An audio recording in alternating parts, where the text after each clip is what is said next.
Hello again, my friends, and welcome back to another Leal Legacies Radnarok. A retrospective episode where we are diving in to all the things we didn't know we wanted to know about Walt Disney's 12th animated feature film, Cinderella. That every time, man. Presuming, and honestly assuming, you are listening to this post listening and watching along in the Watch Along podcast. I do want to acknowledge and say sorry for there was a little bit of a hum in there, a little audio annoyance. Now, I still don't have headphones that I can plug in to my mixer and hear what's going on. So at some point in true me fashion, I bumped into the mic and it jostled the XLR cable and produced that minor annoyance. I figured, why not go ahead and put this out still? And with the way that I'm doing these podcasts now, I can go back and, redo it if I so choose one day. So I was stressed out about it, not super stressed out about it anymore, because I figured out I could at any time go back and redo that and replace the audio for that episode. So, maybe I will, maybe I won't. I felt like the watch along itself, my performance was good. So I put it up. So yeah, there we have it. Technologically sound for the most part right now, with the exception of not being able to hear anything still and just kind of, somewhat shooting in the dark and hoping for the best. We'll see. We'll see how that plays out. It is chilly currently, weather-wise, and has been. It's a changing of the seasons here, so I am a little sinusly compromised. Now, sinusly is a word I just invented, and feel free to use anytime you wish. You're welcome. Okay, so diving in. Everything you didn't know you wanted to know about Cinderella. Cinderella. I'm going to do that like 80 more times. Just a heads up. Cinderella has some of my favorite music in any Disney film. You got the Bibbidi Bobbidi Boo. You got A Dream is a Wish Your Heart Makes When You're Fat. We have... what's that song called? The one the mice sing? We can do it, we can do it, we can do it, we can help our Cinderella. I love that one. And So This Is Love, maybe the most romantic Disney song ever created. Maybe. Probably. That's an opinion, though, not a statement. Everyone's going to have their own, maybe. Or maybe we all agree. Maybe this is the one thing that everyone in the world can agree on. I also probably said Charles Perrault in the watch-along when I said story by. Yeah, since then, I've learned, pardon me, that it's Charles Perrault. So I want to fix that as well here at the top in my apologies section. Should I have one for every retrospective? Just apologize for the things I got wrong or messed up in, like technologically. or anything offensive I might have said. I don't think I said anything offensive, but, you know, who knows? Who knows? If you took offense to anything I said, well, I don't know. Sorry, I guess. Didn't mean to hurt your feelings. I'm not sure I know you. I might. If I do, what's up? Thanks for supporting what I'm doing here. And if I don't know you, still the same. What's up? Thanks for supporting. Okay, so for those of you who don't know, though you should, I presume most of you have listened to other episodes, other retrospective episodes, or any of Radnarok episodes. I am highly dyslexic, so this is really me just reading facts, reading info about the film we just presumably watched together. I'm going to pretend we have.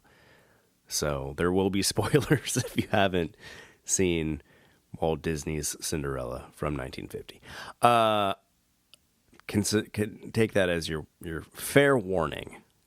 That's a fair warning. I feel fair about it. I'm losing my train of thought. Oh no. Oh no.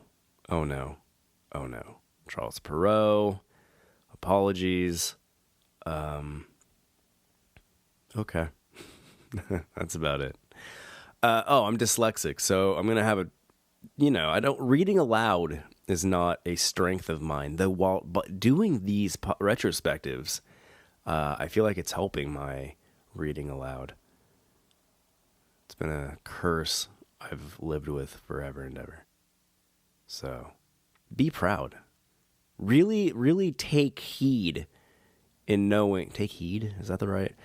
Really understand that for me to record myself reading out loud and then, like, putting it on the internet, that's me overcoming I don't know, something of mine. I hate to do it in school, so the fact that I'm willingly doing it now, I'm looking for a pat on the back. Pat me on the back by liking and subscribing and telling all your friends to do the same. That's the best way. Or shopping SkeletonCrewBrand.com. Okay, so I'm going to butcher a lot of these names, but that's okay. It's okay. Cinderella released on February 15th, 1950 in Boston. And then March 4th, 1950 statewide, or United States, nationwide. Interesting. I wonder why Boston got the movie almost a month early, but I'm sure we'll find out. I'm sure that information will come to light. I'm going to take a sip of my cold brew coffee. Sorry if you could hear me swallow. I apologize. I switched to cold brew, mainly because my coffee machine broke, but I'm coming to find out that it doesn't do the same, like, ickiness in my throat when I try to talk, so this is pretty cool. The only thing is I drink it faster, and I may have to take a bathroom break in the middle of this, but you'll never know. Well, you will, because I'll mention it, but you know what's super nerve-wracking doing the watch-alongs? Is if I have to use the restroom, I can't do anything. I have to get up while the movie's playing because we're synchronized together. I'm not going to say, hey, hit pause with me, and then let's restart this again. That just seems like it's going to be messy. You know what I mean? Maybe I'll change my mind later, because, I mean, if we've synced up before, we should be able to do it again, in theory, but then I don't want people having to mess. I don't know. So... I think it was in Fantasia. I actually did get up and use the restroom. Or was it Bambi? I think it's Fantasia, because Fantasia is really long. And I'm thinking about this too much to where it's going to make me want to get up and use the potty. So we're going to try to get through this. And I'm not going to think about my bladder anymore. All right. So, written by Charles Perrault. The original Cinderella was written by that gentleman. Bill Peet is credited as William Peed. Oh my gosh. Just when I'm trying to not think about going to the bathroom, we got William Peed. Who else helped with this story? Erdman Penner, Ted Sears, Winston Hibler, Hibler, you tell me, Homer Brightman, Harry Reeves, Ken Anderson, and Joe Rinaldi. Thanks to them for coming up with Disney's Cinderella, and then the story it was based on, Charles Perrault. Thanks, fellas. I think. Those all seem like masculine names. But we don't want to assume. So let's move on to starring as Cinderella, Eileen Woods, Lady Tremaine, Eleanor Audley, Audley, Audley, you tell me. Verna Felton was our fairy godmother. Claire Dubray, and that is Claire space D-U space B-R-E-Y. Did I say that? Bray? Did I say that right? As Claire Dubray. Okay. Credit only. I'm not sure.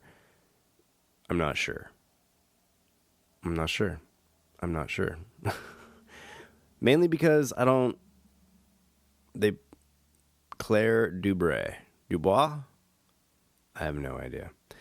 And it, as themselves, I guess. I'm not sure I'm not sure exactly who they played. Let's see. Rhoda Williams, Drizella, the voice of Drizella. James McDonald played Jacques, Gus, and Bruno, and credited as James McDonald, or MacDonald. That's really cool. So Jack and Gus were voiced by the same voice actor, and Bruno, but Bruno was really all dog noises. So that's cool. James McDonald, you do a really solid dog. And Jack and Gus were, come on. I want to know, too, did James come up with a lot of, like, their lingo, like the mouse language, or was that already in the story, like the written script? The zip-zip and Rucifer, when they're talking about Lucifer the cat? Rucifer. Zip-zip. Okay. Helen Stanley, and it says credit only, so I don't know what they did. Louis Van Rooten, excuse me, is the king and the Ground Duke. Ground Duke. Kind of like ground beef, but you have to use a duke. Or make the cow a duke before you grind it. That's, okay, off topic here. So, Louis Van Rooten was the king and the Grand Duke. So any interaction between those two characters was just Louis speaking to himself. And I think that is so fun. So just like James McDonald, Louis Van Rooten not only played multiple characters, but like the characters that directly interacted with each other. That's fascinating. That is really fascinating. And let's talk about the Grand Duke. There is some really great emotion coming from that character. Like the fear he has for the king, the tired, blasé attitude towards the end of the movie when he's trying the slipper on the stepsisters and Cinderella and stuff. When the slipper breaks, the despair. So shout out to you, Louis Van Rooten. And he was the king as well. Such different tonally, like voices tonally, personality-wise. Same with Jack and Gus. Like, we got some serious voice talent. on Cinderella. Don Burclay was the doorman. Lucille Bliss was Anastasia, another stepsister. Jeffrey Stone, voice as John Fontaine. Okay. Mike Douglas was Prince Charming's singing voice. So this is love. So this is love was Mike Douglas. And then William Phipps was Prince Charming's just voice. So we had 2 voice actors play multiple characters and then multiple voice actors to play one character, which I get. I kind of get. But here's my caveat with it. Like, I get it. I get that more often than not, the singing voice of a character will not be the same as the voice actor for the character. But in an extended film, like if it's a leading character that has multiple, like good individual chunks of dialogue and singing, that makes sense to me. But Prince Charming really did not say much at all. Like, at all. I'm sure you could count Prince Charming's lines in total on one hand. So, and I don't recall Prince Charming being overly emotional or needing a lot of like acting chops to pull off. So, my argument is, and no disrespect to William Phipps, I feel like Mike Douglas could have just done the voice. Right? Like, you probably could use Prince Charming's singing voice as just his normal voice as well. Save a little money, right? I'm sure, William Phipps, you are I'm not entirely sure if you're with us or not. Your photo on the internet does not lead me to believe you are. But if you are, and you happen to hear this, and if you are among the living, who out there doesn't listen to this podcast? William Phipps, all the respect in the world to you. But I mean,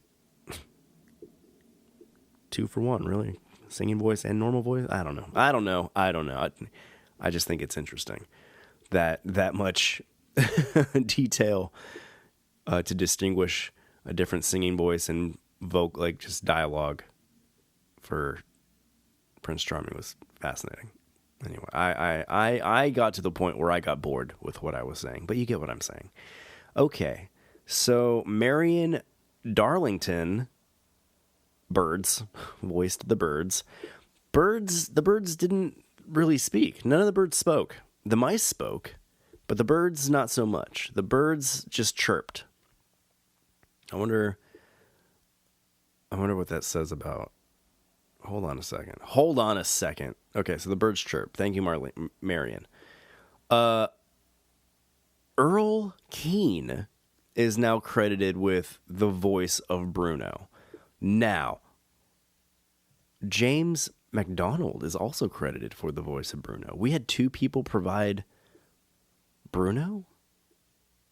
So that leads me to believe they just grabbed whoever was nearby and was like, hey, can you do a dog? Come on in. So Bruno, the dog in Cinderella, had multiple voice actors involved in his performance. John Woodbury is just voice. All right. Lucille Williams was Perla, a mouse. So one of the female mice. Lucille, thanks. June Foray was Lucifer, the cat. So again, like Bruno and the birds, Lucifer did not speak, just some cat noises. So cool. Thank you, June. Appreciate it. Thurl, Thurl,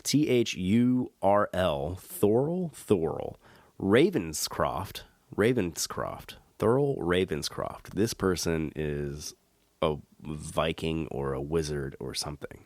and I like it. I love your name, Thurl Ravenscroft. Was a mouse. Presumably. So, Perla is the only female mouse that got, an identifier, a name. An identifier, also known as a name. Clint Macaulay, another mouse. June Sullivan, another mouse. And Helen Seibert, Seibert, another mouse. Voila. And then Betty Lou Gerson, Gerson, Gerson, was our narrator at the Tippy Tippy Top.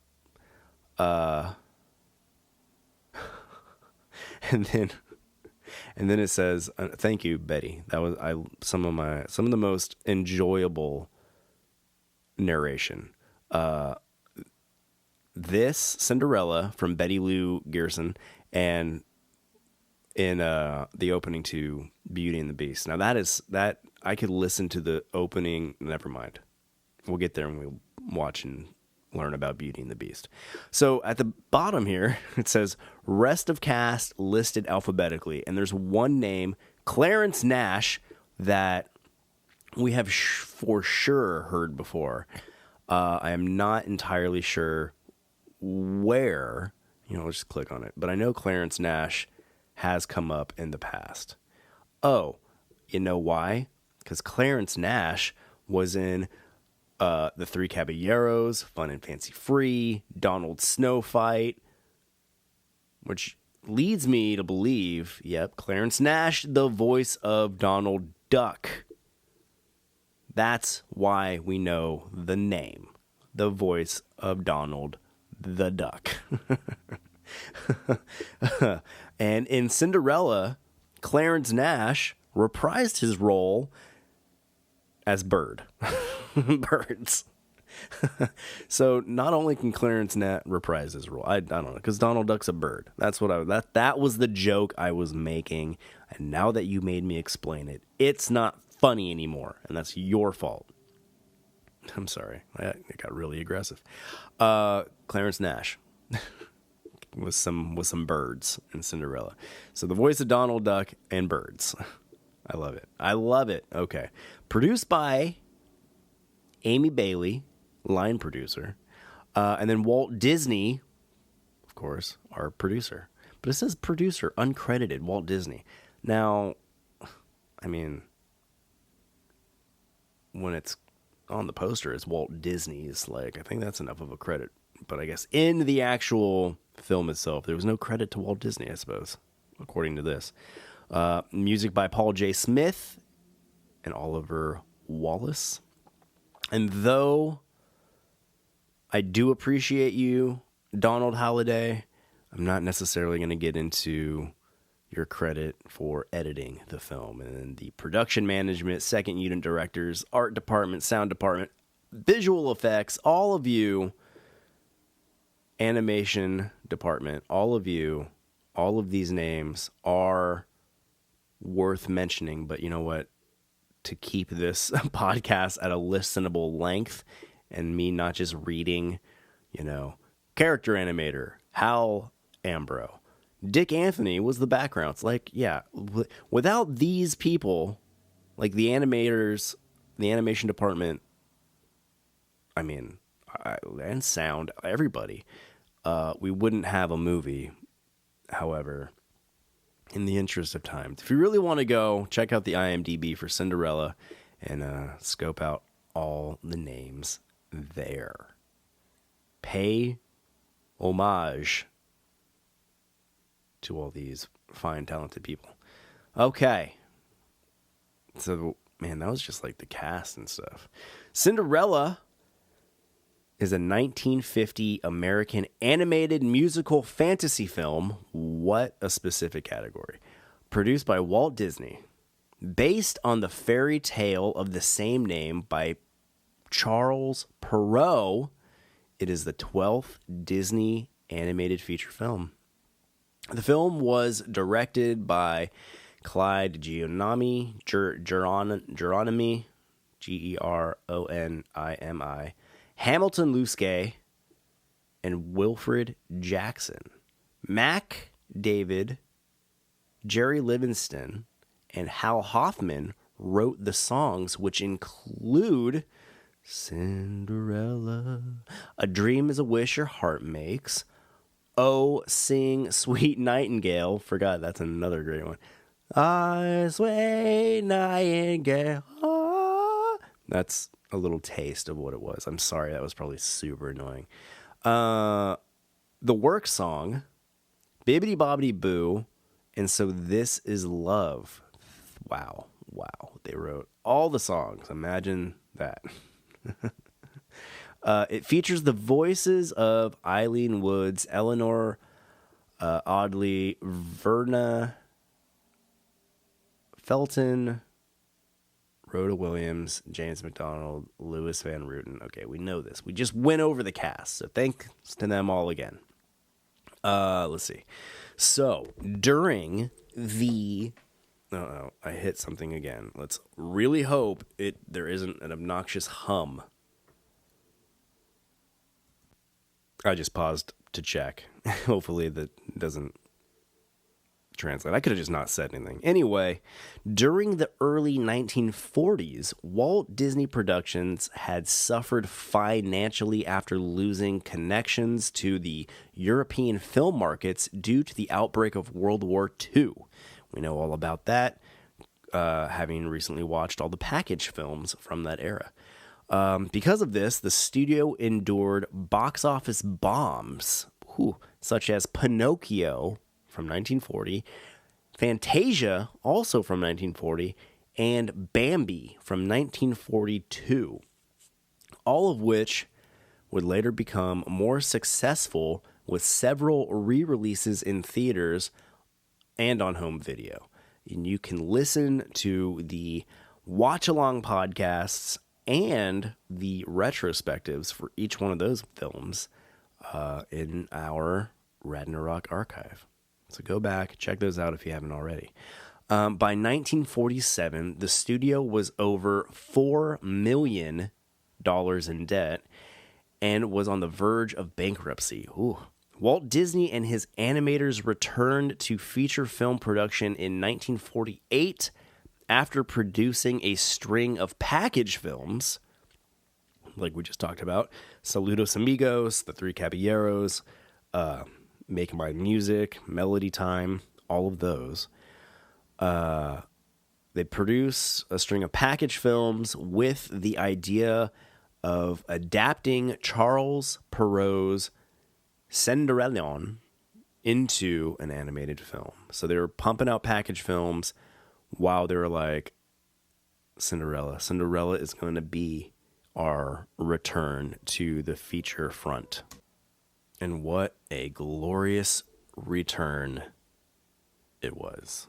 Like, seriously, on the original poster, it said, a love story with music, greatest since Snow White. And I would venture to somewhat agree. Pinocchio, though one of my personal favorites, and with, providing such iconic Disney-ery, like When You Wish Upon a Star and Jiminy Cricket, when you think Disney, at least for me, so often, aside from, Mickey, Minnie, Goofy, the Fab Five, when you think of like Disney movies, you may think more immediately of the princesses, and not so much like Pinocchio and stuff like that. So that being said, I will agree with the greatest since Snow White, because I would prefer to watch both Snow White and Cinderella over movies like Bambi. Not that Bambi's not great. I love Bambi. And Dumbo. Again, not that Dumbo's not great, but I'd rather watch Cinderella. oddly enough. Not oddly enough, but... And I do also want to go back to the Oh, Sing Sweet Nightingale. I was doing the Anastasia version. I don't know why I said it that way. Because honestly, I said it that way because I was thinking in my head, like, is that the right stepsister that was singing? And I believe, yeah, Anastasia is the one in pink. So I'm going to stick with that. I'm going to stick with that and move on. But Oh, Sing Sweet Nightingale, Cinderella also is singing that while she's cleaning the floors. And it is a fantastic song. Not the hit from the movie, like Bibbidi Bobbidi Boo and, you know, A Dream is a Wish Your Heart Makes. Even So This Is Love. But a great song nonetheless, and some of the more stunning animation in that scene with the Cinderella harmonies as she's animated in different colored bubbles and stuff like that. So it's great. It's great. And again, if you haven't watched it yet, I don't know why you haven't, but jump on over there and check out the watch along. So, after 2 years in production, Cinderella was released by RKO Radio Pictures, we're familiar with them, on February 15th, 1950. It became the greatest critical and commercial hit for Disney, or for the Disney studio, since the first full-length animated film, Snow White. There you go. So it is the greatest since Snow White, financially, critically acclaimed, all that.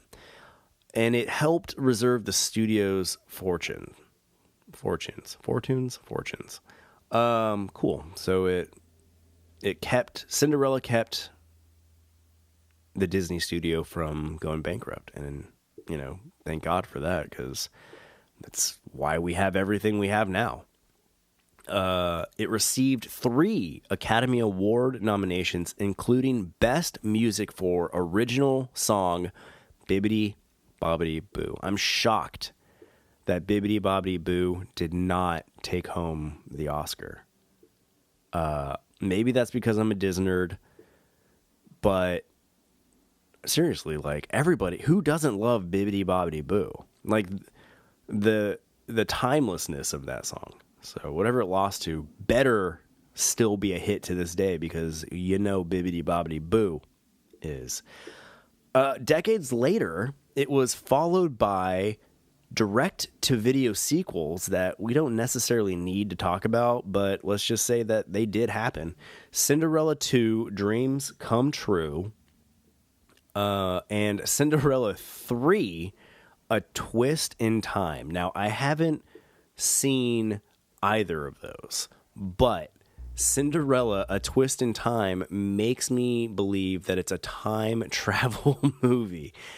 And the idea of Cinderella sequel being a time travel movie, well, I mean, that tickles me in ways that I just can't really put into words.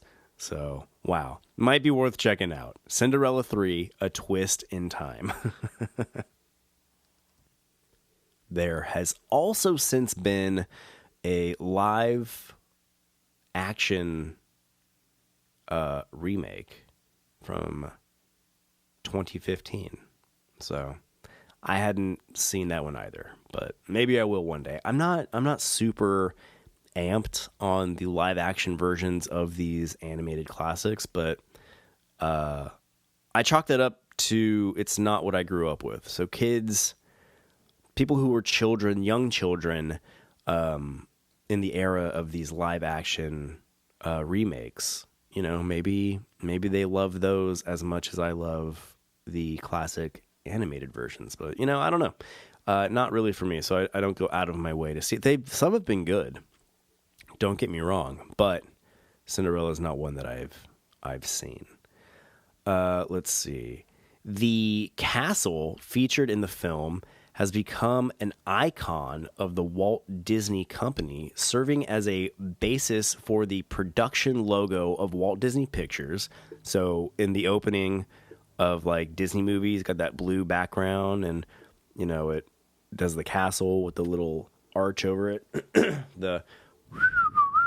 That thing, did that translate well? That's Cinderella's castle. So fun little tidbit there. A real life construction of the castle was built at the Magic Kingdom Park at Walt Disney World, as well at Tokyo Disneyland. Now, I did not know that, or I did know that, and I'm sorry I'm clearing my throat so much. I definitely have watched stuff about the Disney parks and probably on Disney Plus. But I didn't recall that Tokyo Disneyland had Cinderella's castle instead of Sleeping Beauty's castle, which is at Disneyland in the U.S.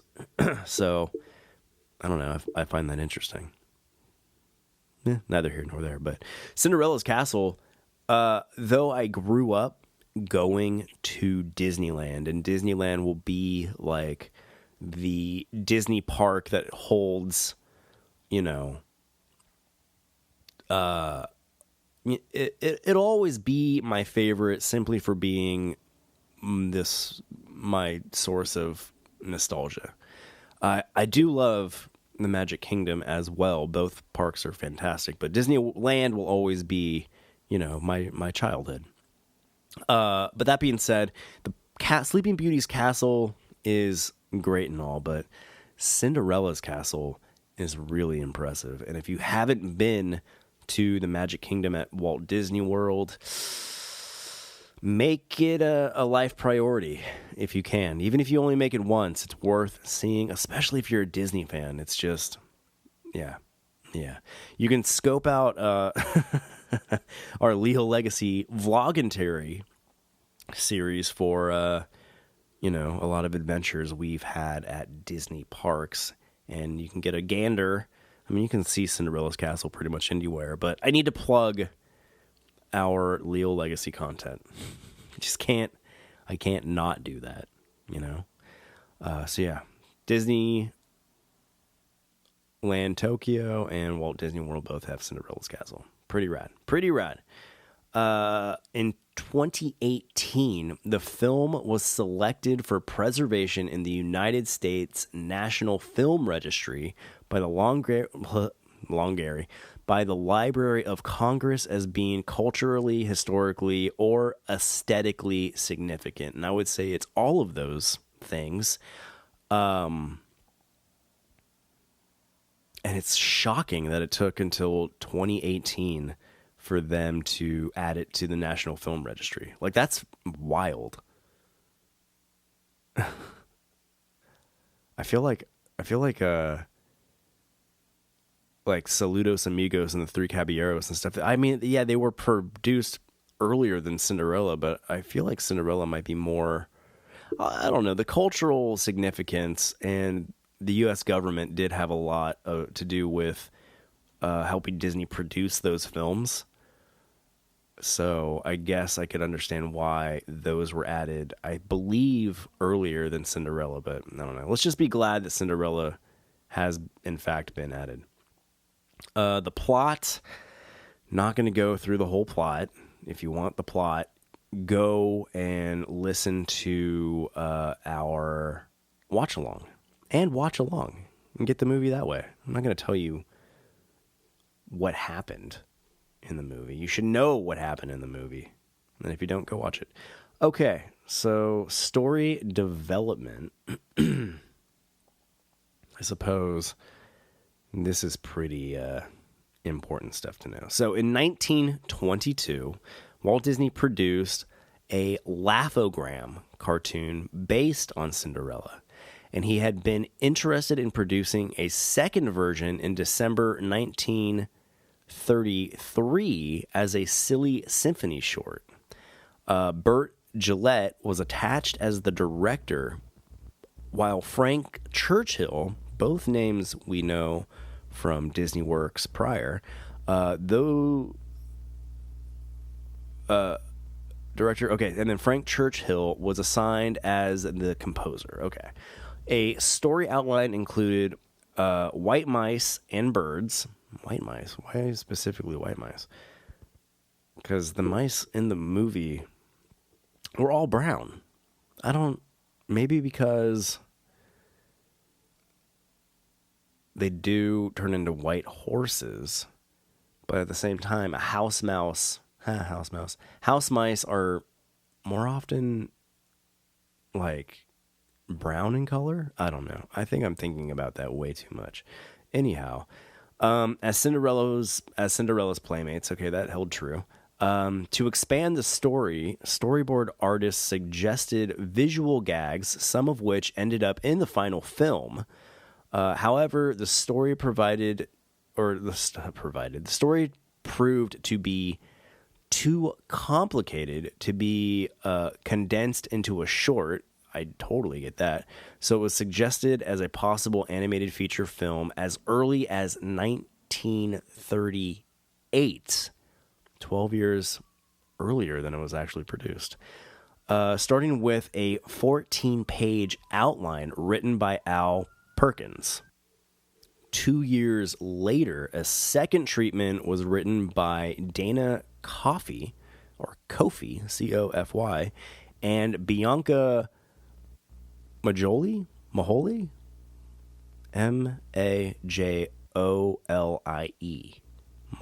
Mahole. I don't know. You tell me. In which Cinderella's stepmother was named, oh my gosh, Florimel de la Pochelle?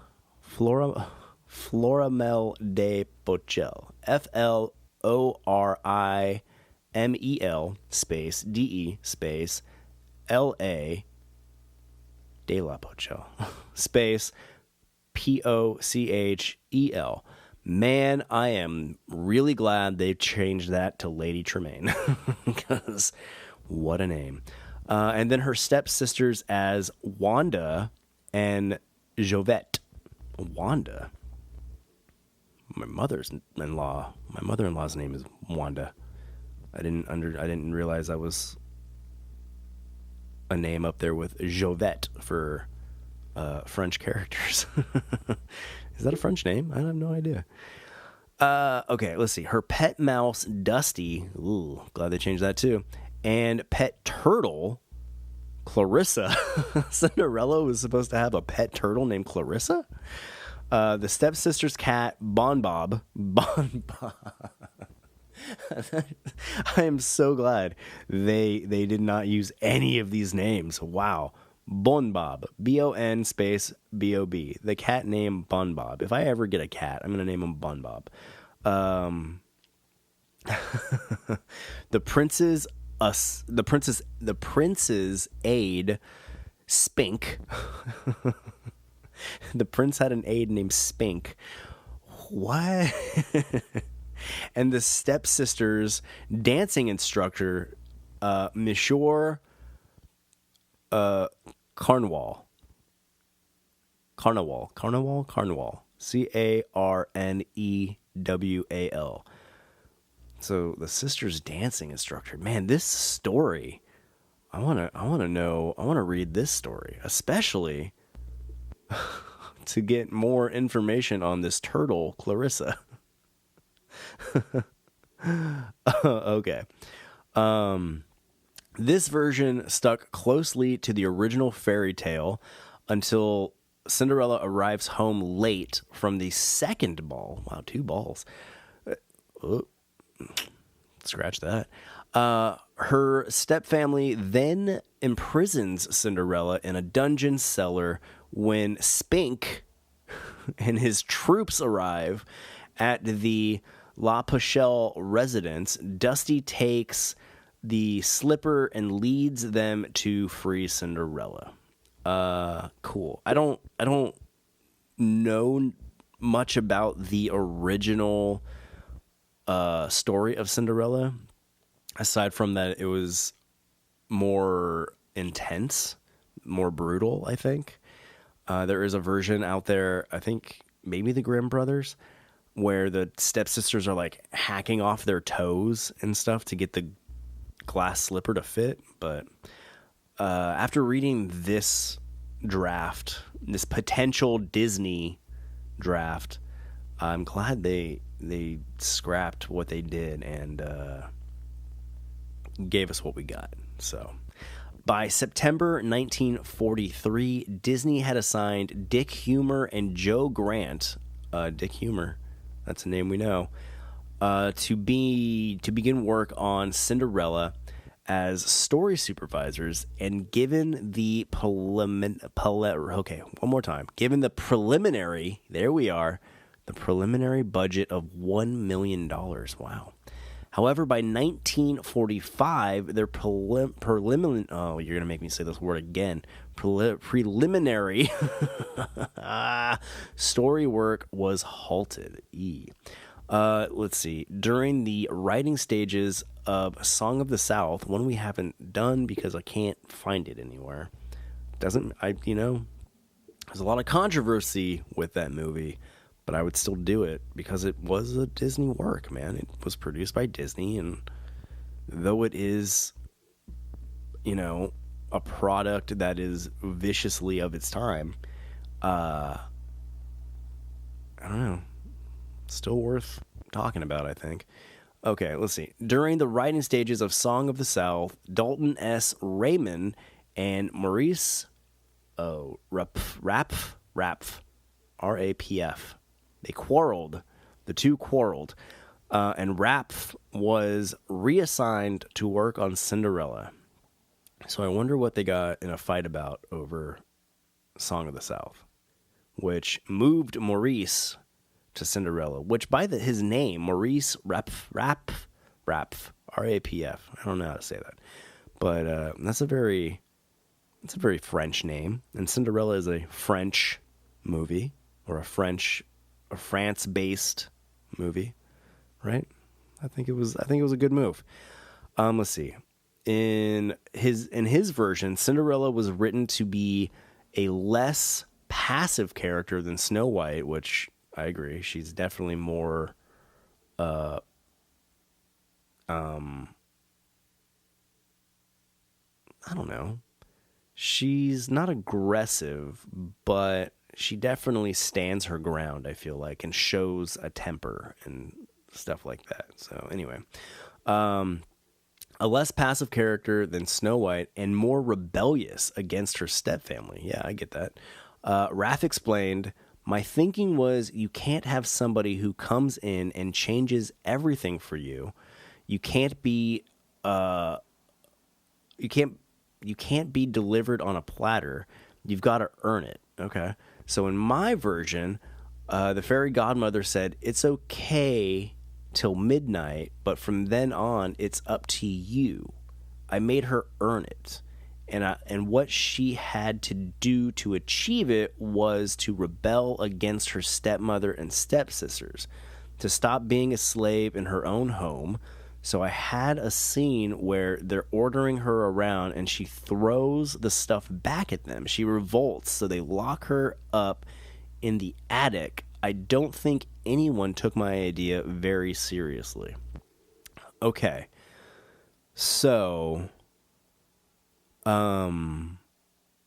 yeah, she didn't exactly aggressively throw the stuff back at her stepfamily. So when they got word that the Grand Duke was going to come around, home to home to home to home, looking for Cinderella, or looking for the girl who fit the glass slipper, and then the stepsisters start throwing things onto Cinderella, like laundry to do and everything to get ready for the Duke's arrival. Cinderella goes into a daze, and she hands the laundry back and just kind of wanders away to get herself ready. So I get what he's saying, and I definitely think that is what was pitched, that she would be like kind of aggressive about it and rebellious and throw it back at them. But this was more like she fell into a hypnotic one-track mind thing of like, well, that's me. So I'm going to go get myself ready because that was me. They're looking for me. Nothing else matters, kind of thing. So I like it. I like it. I like it. Let's see, in the attic, and he said, I don't think anyone took my idea very seriously. They took it seriously enough to, like, kind of add that piece to the story, maybe, I would say. But maybe not his vision exactly, so, yeah. Fascinating. Anyhow, in spring 19... sorry, let's try that one more time. Take two. Talking to my producer. I don't have a producer. In spring 1946, Disney held 3 story meetings and subsequently received treatment from Ted Sears, Homer Brightman, and Harry Reeves, dated March 24th, 1947. In the treatment, the prince has introduced...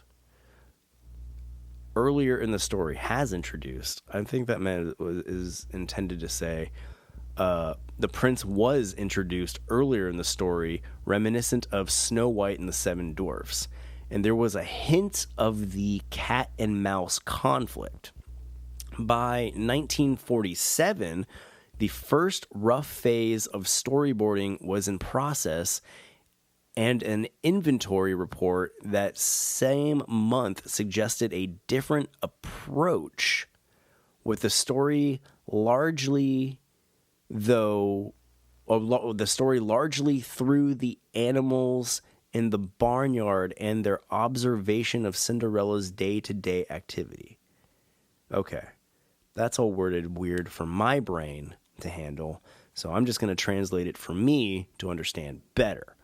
So, we're led to believe in that first rough storyboarding phase that the film was going to be largely through the eyes of the animals observing Cinderella. So I'm presuming, like, say, her mouse or her mice and bird friends and stuff like that. Watching her day-to-day activities. Now, I'm glad that they didn't do it that way. There is a little bit of that, I suppose, with how much her animal friends help and how much they do, and how much they do watch things. But I'm glad that Cinderella was able to interact with them directly as well. So, following the theatrical release of Fun and Fancy Free, Walt Disney Productions' bank debt declined from $4.2 million to $3 million. Around this time, Disney acknowledged the need for sound economic policies, but emphasized to the loaners that slashing production would be suicidal. Yeah, definitely utilize your funds more reasonably, but to abandon production would have been the demise of Disney Studios. Let's see. To restore the studio to full financial health, he expressed his desire to return to producing full-length animated films. Good move. By then, 3 animated projects, Cinderella, Alice in Wonderland, and Peter Pan, were in development. Oh, wow. So those, coming to the table with those hits, like, whoever was the deciding factor on, all right, let's give this Disney guy, a chance. You're an unsung hero of all of this. Disney felt the characters in Alice in Wonderland and Peter Pan were too cold, while Cinderella contained elements similar to Snow White, and greenlit the project. Selecting his top-tier animation talent, Ben Sharpstein was assigned as supervising producer, while Hamilton Luskay, Wilfred Jackson, and Clyde Geranami became the sequence directors. All right. Nevertheless, production on Alice in Wonderland resumed so that both animation crews would effectively compete against each other. Wow. To see which film finished first. I don't know. I think it's a risky move to pit animation teams against each other to see who comes up with something first. Like, I don't know, man. Don't sacrifice quality for expediency. Is expediency a word? Anyhow, by early 1948, Cinderella had progressed further than Alice in Wonderland and was fast-tracked to become the first full-length animated film since Bambi. Woo! During a story meeting on January 15th, 1948, the cat and mouse sequences began to grow into important elements in the film, so much that Disney placed veterinary. Man, I'm losing it. I think I need to get glasses, to be honest with you, because my eyes combined 3 words to give you what I just said, when honestly the word we're looking for is Disney placed veteran story artist Bill Peet, also known as William Peed, in charge of the cat and mouse segments. Oh, well, that's neat. Yeah, I mean, it's incredible that like Disney saw how important because that's like where you get a lot of your like comedic breaks, is in the interaction between the mice and the cat. Rucife. By the late 1940s, Disney's involvement during production had shrunken noticeably, as he was occupied with trains and the filming of Treasure Island. The directors were left to exercise their own judgment more on details. That's interesting. And Disney became occupied with trains. And we are not far off in the timeline here to the opening of Disneyland. So, yeah. Where did I drop off there? Okay. Although Disney no longer held daily story meetings, the 3 directors still communicated with him by mailing him memoranda scripts. Whew, almost lost it there. Photostasis of storyboards and bits of the soundtrack recordings while he was in England for 2.5 months during the summer of 1949. Interesting. So, similar to how production is executed today by sending, sample pieces and whatnots, they had to mail them. Man, technology has come so far. Something that you could do in literally minutes, took weeks. If they're mailing things from California to England in 1949, that's definitely weeks you're waiting for it to get there and a response to return to let you know, hey, you're doing a great job. But you know what? I spoke too soon because, let's see. When Disney did not respond, work resumed and then had to be undone when he did. In one instance, when Disney returned to the studio on August 29th, he reviewed Luskay's animation sequences and ordered numerous minor changes, as well as significant reworking of the film's climax. Production was finally finished by October 13th, 1949. I wonder what the numerous minor changes. So if there's numerous minor changes, could that qualify as major changes? Maybe. I don't know. Let's see. Casting. Mac David and Jerry Livingston had asked Eileen Woods to sing on several demo recordings of the songs.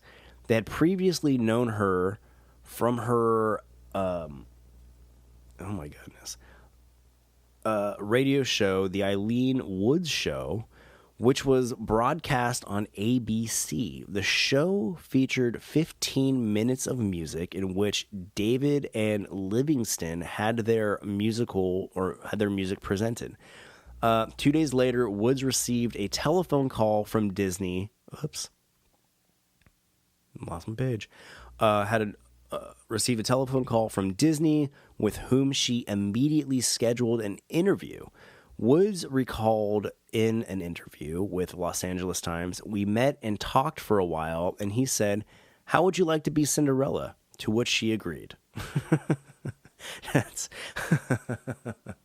I like it because it's in quotes. "How would you like to be Cinderella?" Okay. For the role of Lucifer, a studio representative asked June Foray, F-O-R-A-Y, if she could provide the voice of a cat. "Well, I could do anything," recalled Foray, "so he hired me as Lucifer the cat in Cinderella." Again, interestingly enough, Lucifer has no dialogue in Cinderella, so it's interesting how there was so much emphasis put on his casting. Anyhow, let's see. Live action reference. Starting in spring 1948, actors were filmed on large sound stages mouthing to a playback of the dialogue soundtrack. Disney had previously used live action references on Snow White and the Seven Dwarfs, Pinocchio, and Fantasia, but as part of an effort to keep the production costs down, the footage was used to check the plot, timing, and movement of the characters before animating it. It's pretty wise. The footage was then edited frame by frame onto large photostat sheets to duplicate, in which the animators found too restrictive, as they were not allowed to imagine anything that the live actors did not present, since that kind of experimentation might necessitate changes and cost more money. So they literally had to watch live action actors and basically trace them for the animated production. I want to see the footage of the live actors doing Cinderella. You know, that's got to be out there archived somewhere. I would love to see that, and love to see just how closely it syncs up with the animated feature itself. I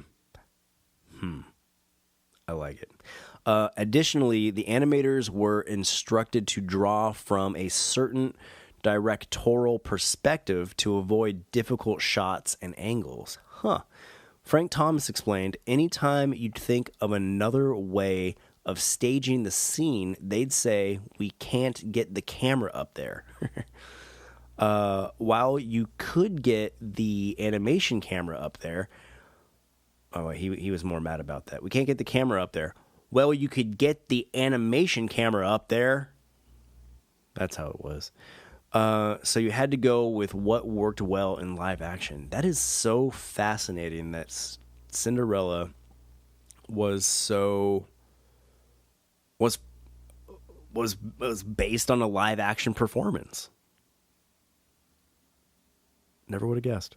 Let's see. Walt Disney hired actress Helen Stanley to perform the live action reference for Cinderella, allowing artists to draw animated frames based on the movements of the actress. She later did the same kind of work for the characters of Princess Aurora in Sleeping Beauty and Anita Radcliffe in 101 Dalmatians. Interesting. Animators modeled, so that's why Cinderella and Cinderella and Sleeping Beauty look so much alike, because they were based on the same actress. Wow. Animators modeled Prince Charming on actor Jeffrey Stone, who also provided some additional voices for the film. Claire Dubray, there we are again, served as the live-action reference for the fairy godmother. Oh, I can see it. Although the design for the character was based on Mary Alice O'Connor, the wife of layout artist Ken O'Connor. Oh, well, can we see a photo of Mary Alice O'Connor? Because I can see Claire Dubray, kind of. She looks a bit younger than what you would imagine the fairy godmother as, so I wonder what Mary Alice O'Connor looks like. Anyhow, character animation. By 1950, the animation board, which had been established as early as 1940 to help with the management of the animation department, had settled down to 9 supervising animators. Although they were still in their 30s, they were jokingly referred by Walt Disney as the 9 old men, after President Franklin D. Roosevelt's denigration of the Supreme Court. Fascinating. He called his, I guess, middle-aged animators the 9 old men, after Franklin D. Roosevelt's denigration of the Supreme Court. I don't know. That's fascinating. That's just fun Disney trivia. Let's see. Including Norman Ferguson, the principal animators included Les Clark, Mark Davis, Ollie Johnston. There was a smudge on my screen and it looked like an R instead of an N. How ridiculous. Let's do that again. Ollie Johnston, Milt Kahl, Ward Kimball, Eric Larson, John Lounsbury, Frank Thomas, and Wolfgang Reitherman, Reitherman.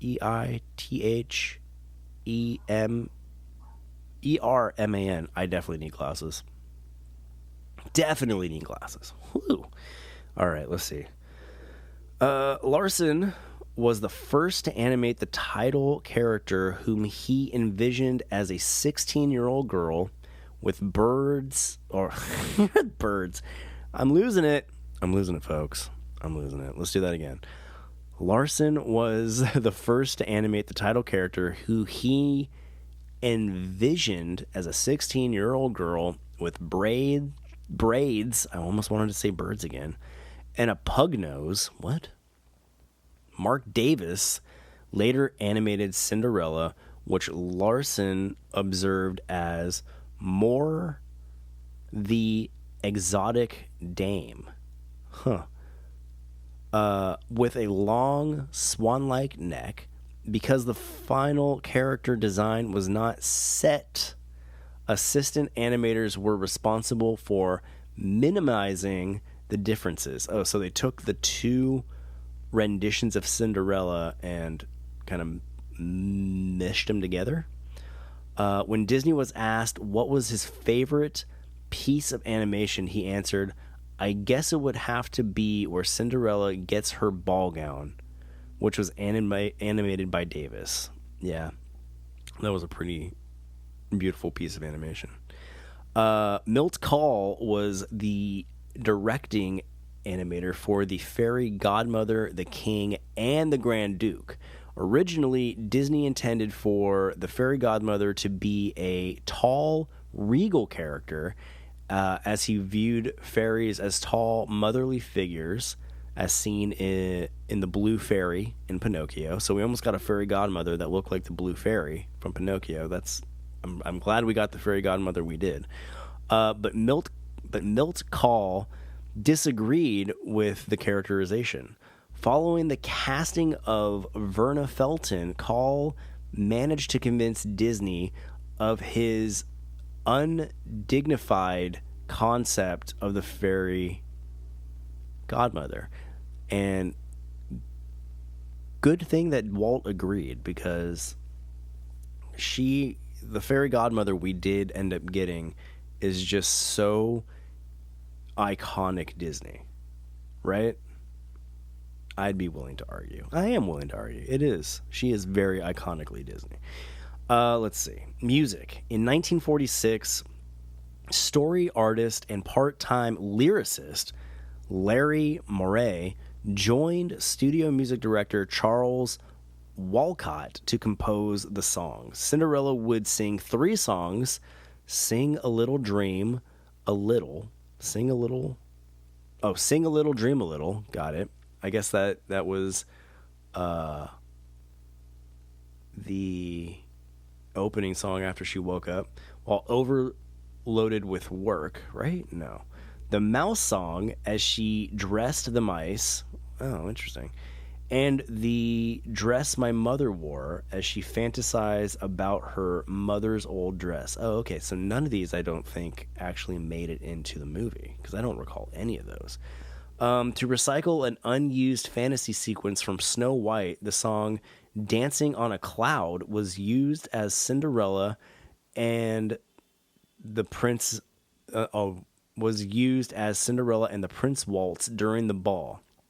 After the ball, she would sing I Lost My Heart at the Ball, and the Prince would sing the face that I see in the night. However, none of their songs were used. Wow.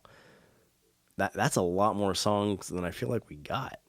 But at the same, I'm glad they didn't use recycled sequences from Snow White, because Snow White and Cinderella, though similar-ish, don't feel the same tonally, in my opinion. Anyhow. 2 years later, Disney turned to Pin Pan Alley songwriters Mac Davis, Jerry Livingston, and Al Hoffman to compose the songs. They were the first professional composers to be hired outside the production company. The trio had previously written the song She Baba, She Baba. Chi Baba, Chi Baba. That Disney heard on the radio and decided would work well with the fairy godmother sequence. Interesting. I want to listen to Shibaba Shibaba. Let's see. Sequence. They finished the songs in March 1949. In total, 6 songs were performed in the film Cinderella. A Dream is a Wish Your Heart Makes. Oh Sing Sweet Nightingale. The Work Song, Bibbidi Bobbidi Boo, and So This Is Love. Oliver Wallace and Paul Smith composed the score, but only after the animation was ready for inking, which was incidentally similar to scoring a live-action film. Oh, okay. Happy happenstance? I don't know. I don't know. Let's see. This was a dramatic change from earlier Disney animated features in which the music and action were carefully synchronized in a process known as Mickey Mousing. Oh, that's adorable. The film also marked the launching of the Disney, or let's see. It marked the launching of the Walt Disney Music Company. So, because of Cinderella, we have the Walt Disney Music Company. Fascinating. The soundtrack was also the first in using multi-tracks for vocals. With the song Oh Sing Sweet Nightingale, Eileen Woods recorded a second and third vocal track to enable her to sing harmony with herself. And I shouted that out earlier because that is one of the most beautifully sounding songs that we had gotten from Disney to date, and that was the first time that had been done in a Disney film. That's why we hadn't heard it previously. So, wow. On February 4th, 1950, Billboard announced that RCA Records and Disney would release a children's album in conjunction with the theatrical release. The RCA Victor album release sold about 750,000 copies during its first release and hit number 1 on the Billboard pop charts. The soundtrack for Cinderella was released by Walt Disney Records on CD on February 4th, 1997, and included a bonus demo. Wow. On October 4th, 2005, Disney released a special edition of the soundtrack album of Cinderella for the Platinum Edition DVD release, which includes several demo songs cut from the final film. A new song and a cover version of A Dream Is a Wish Your Heart Makes. The soundtrack was released again on October 2nd, 2012, and consisted of several lost chords and new recordings of them. A Walmart exclusive limited edition music box set consisting of the soundtrack without the lost chords or bonus demos, the song and story Cinderella CD, and a bonus DVD of Tangled Ever After was released on the same day. Okay. The soundtrack for Cinderella was again released in 2015 as part of the Legacy Collection. Fascinating. Let's see. The film was originally released in theaters February 15th, 1950 in Boston, Massachusetts. Cinderella was re-released in 1957, 1965, 1973, 1981, and 1987.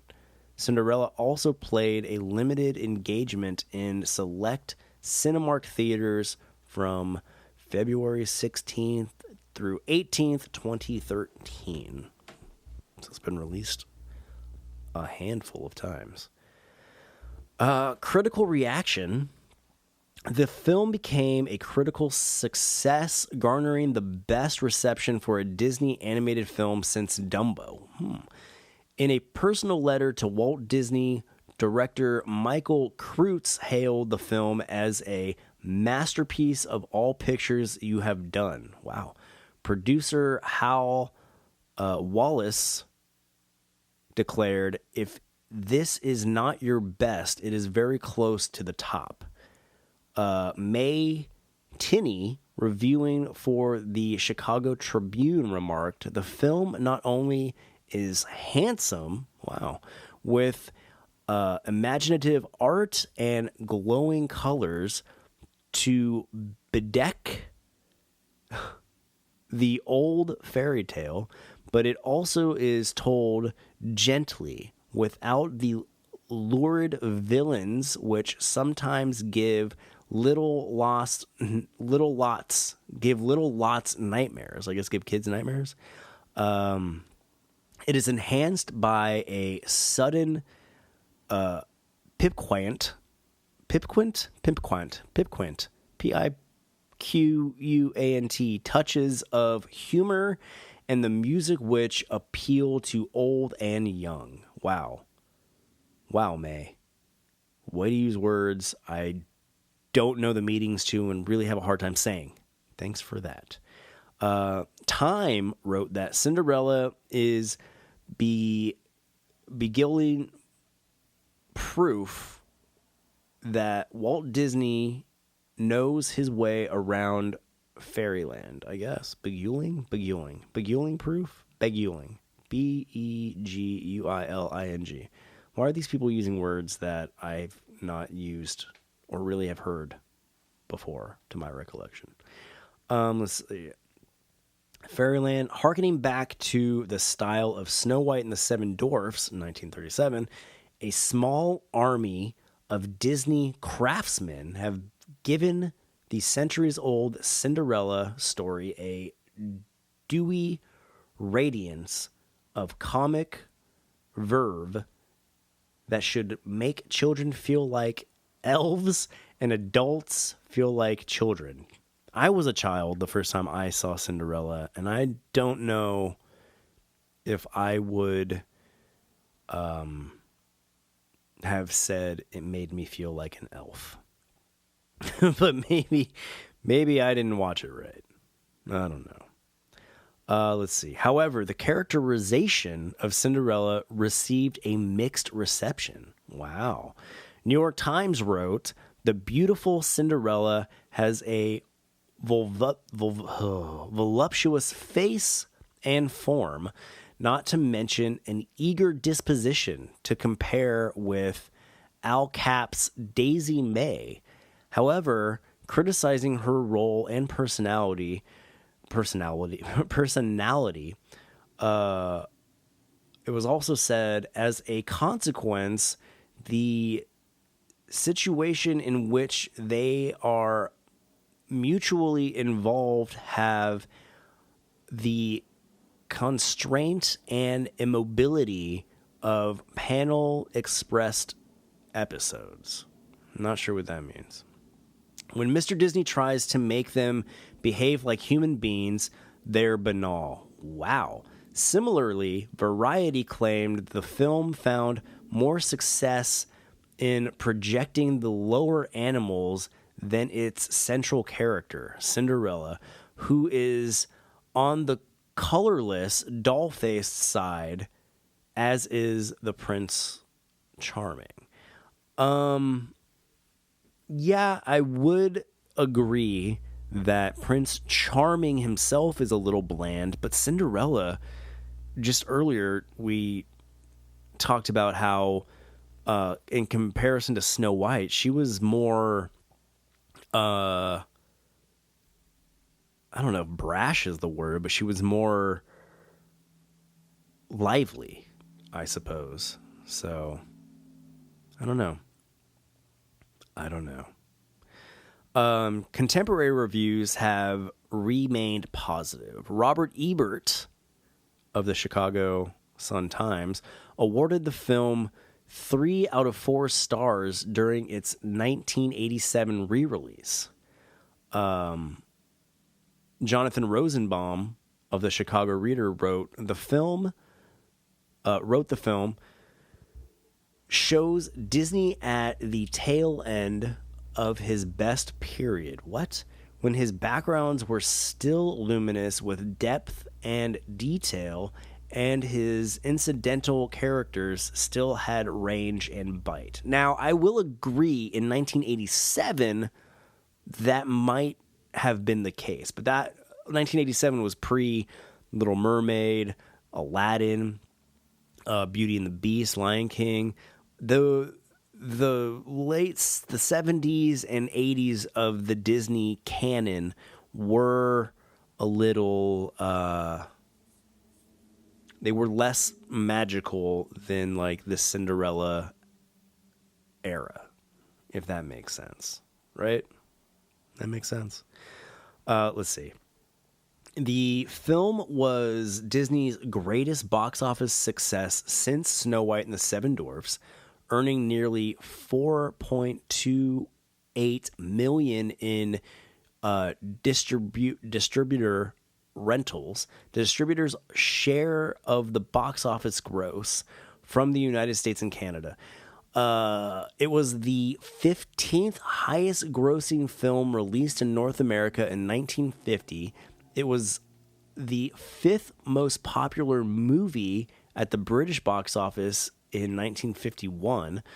The film is France's 16th biggest film of all time in terms of admission, with 13.2 million tickets sold. Wow. The success of Cinderella allowed Disney to carry on producing films throughout the 1950s, by which the profits from the film's release, with the additional profits from record sales, music publishing, publications, and other merchandise, gave Disney the cash flow to finance a slate of productions, animated and live action, establish his own distribution company, enter television production, and begin building Disneyland during the decade, as well as developing the Florida project, later known as Walt Disney World. So Cinderella's success kicked off all the movies to come, the venturing into TV, and the building of not only Disneyland, but the development process for Disney World. So, wow. Thank the gods for Cinderella. Cinderella has had a lifetime domestic gross of $96.3 million and a lifetime international gross of $315 million. And that's in 1995 dollars, just so we know, across its original release and several reissues. Adjusted for inflation and incorporating subsequent releases, the film has had a lifetime gross of $532,461,600 as of now. And wow. Let's see. Home media. I mean, I kind of feel like the home media portions of these retrospectives are, I don't know, are they interesting? I guess we could skim over it. Cinderella was released on VHS and Laserdisc on October 4th, 1988, as part of the Walt Disney Classics collection. Cool. The release had a promotion with a free lithograph reproduction for those who pre-ordered the video before its release date. Oh, interesting. I bet those go for a pretty penny these days. I don't know. I was 2 at that time, and I'm not sure if my mother had gotten Cinderella after I was born or if she was collecting these before I was born. So I don't know if she was one of the pre-order people. So I don't know if that Cinderella lithograph is out there somewhere, but who knows? Who knows? I know she did pre-order some Disney films. I'm just not sure which ones, and unfortunately, I'm not able to ask her about that. Let's see. Disney had initially shipped 4.3 million VHS copies to retailers, but due to strong customer demand, more than 7 million copies were shipped. Wow. At the time of its initial home video release, it was the best-selling VHS title until it was overtaken by E.T. The VHS release was placed into moratorium on April 30th, 1989, with 7.2 million copies sold and having grossed $108 million in sales revenue. Fascinating. October 4th, 1995. Wow, October 4th. What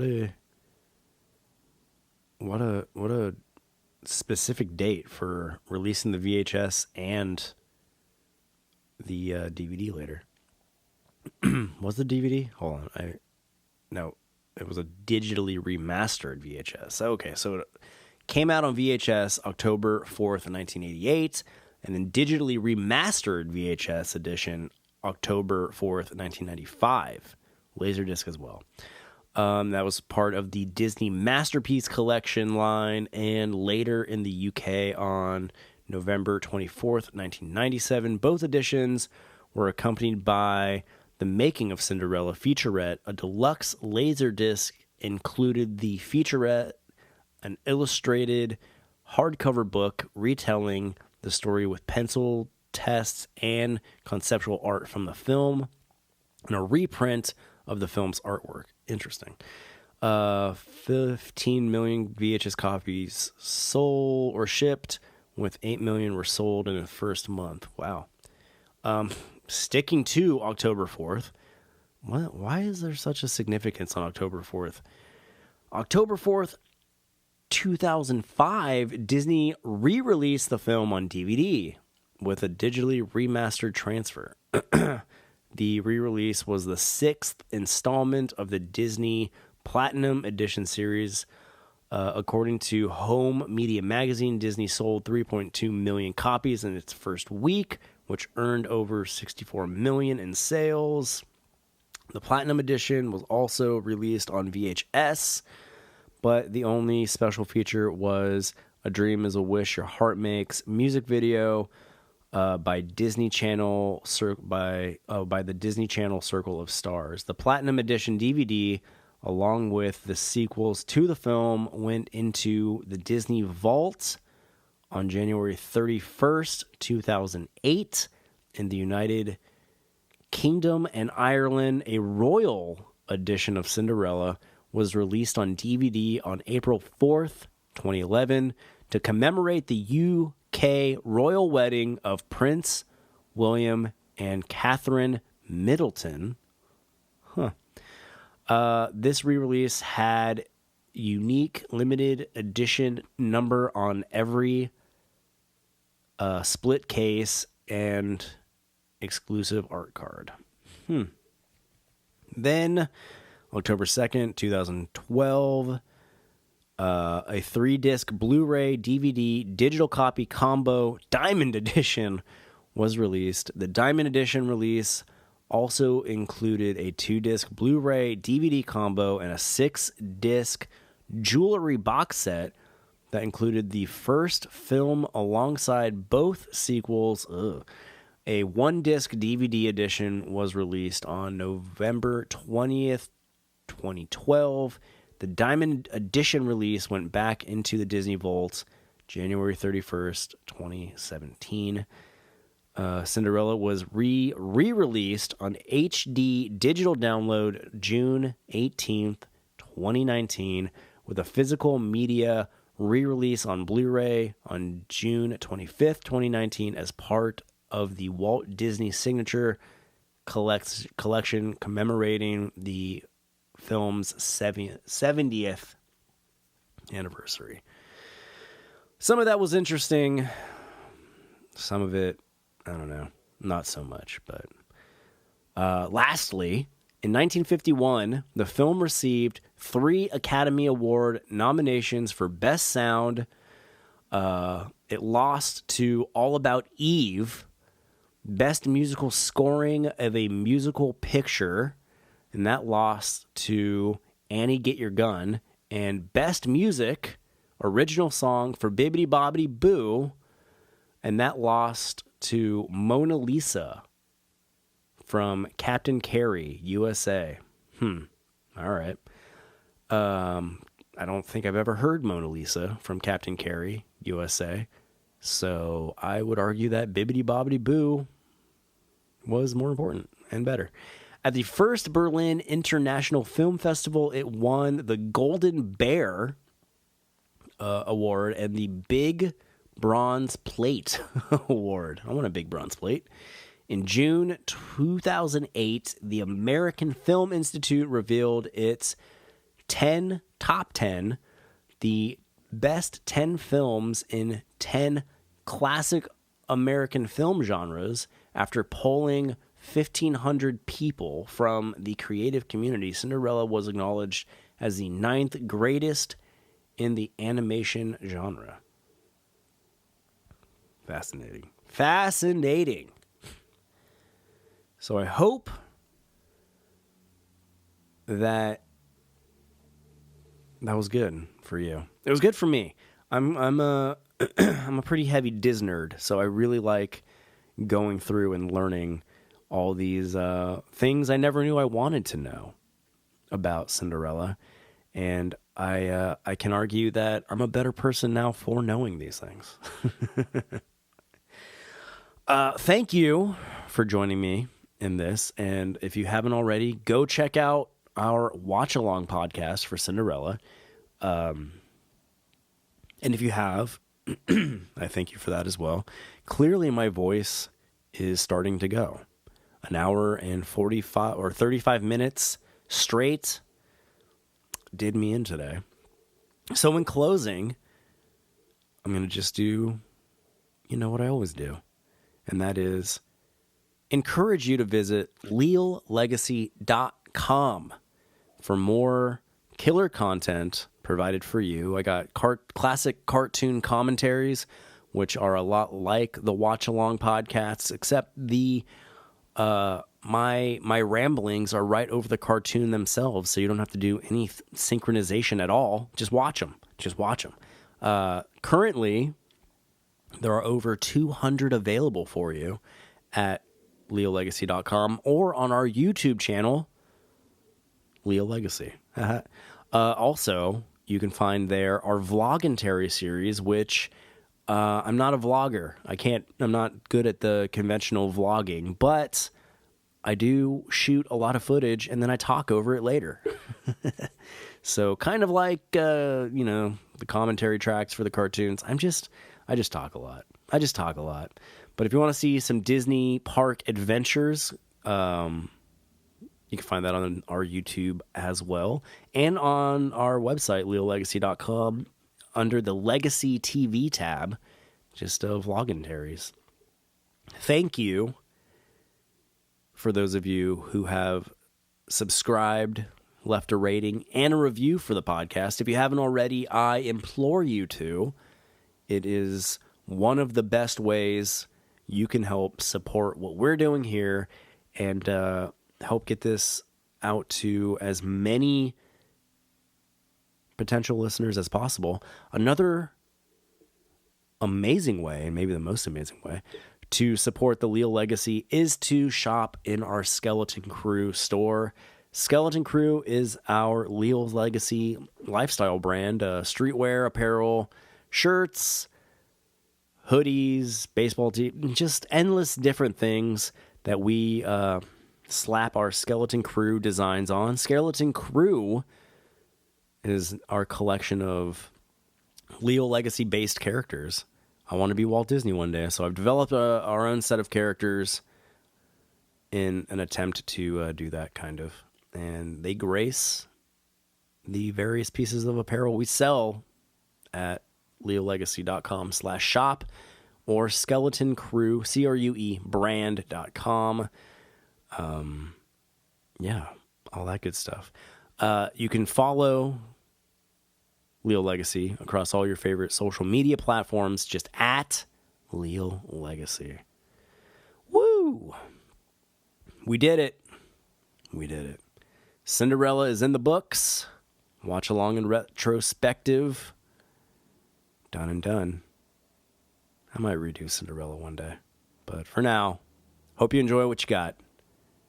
And I'll catch you next time. Later.